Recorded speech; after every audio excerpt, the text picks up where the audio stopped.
Alors, petite actu concernant un pick-up électrique, le Lordstown Endurance se montre sous une forme proche de la réalité. Donc sur automobile propre, le Lordstown Endurance veut se tailler une part du gâteau dans le segment des utilitaires électriques. Il se dévoile pour la première fois à travers une illustration réaliste. À la veille de la présentation du Cybertruck, Lordstown Motors a tenté d'occuper la scène médiatique et même de faire de l'ombre au géant de Palo Alto. Étonnante par son optimisme débordante, la marque américaine a alors dévoilé les premiers croquis de l'Endurance, un pick-up électrique aux grandes ambitions. Désormais, Lordstown livre des premières illustrations 3D.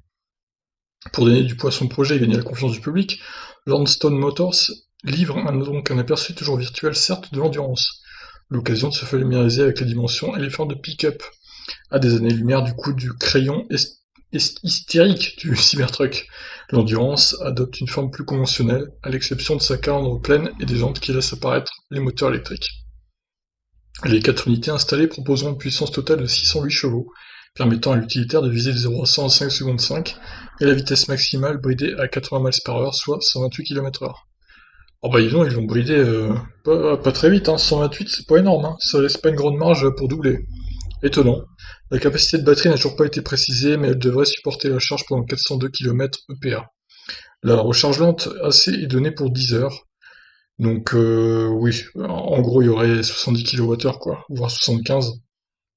Relégué aux oubliettes par le Cybertruck, Lordstown Motors a toutefois annoncé avoir fait l'acquisition d'une ancienne usine General Motors dans l'Ohio et vise un volume de production de 20 000 exemplaires dès l'année prochaine.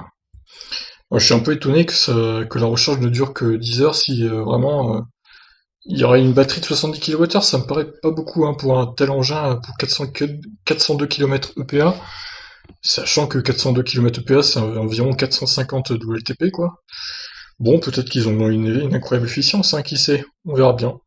Sur ce, je vous laisse, n'hésitez pas à réagir, qu'en pensez-vous de ce pick-up, de ce futur pick-up électrique? Ciao.